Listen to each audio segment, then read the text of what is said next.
raposa y la cigüeña. Un día la raposa decidió de engrenearse y burlarse de la cigüeña, que su facha le venía muy graciosa. «Cale que vengas a comer conmigo esta noche», le dijo a la cigüeña, sonriendo de sí para sí, pensando en el jugo que le iba a hacer. La cigüeña aceptó con mucho placer y arribó ante la raposa a la hora justa y abierta. Para comer, la raposa les sirvió sopa.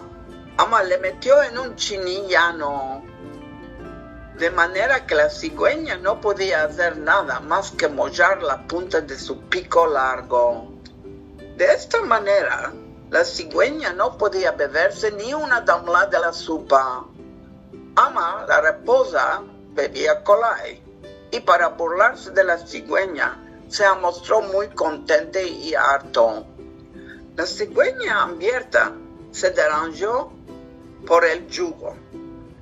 Ama se quedó calladica y no se quejó, y no vio ningún provecho en arrabiarse.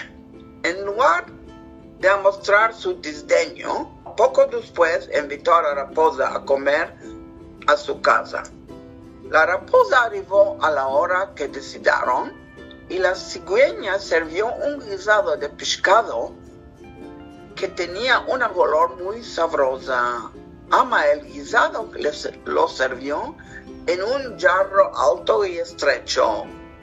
La cigüeña podía muy colay alcanzar la comida con su pico largo.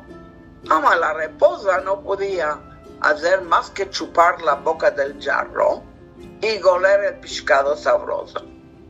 Cuando la raposa se arrabió, la cigüeña le dijo con calma: «No hagas yugos a tus vecinos si no estás pronto que te hagan el mismo yugo».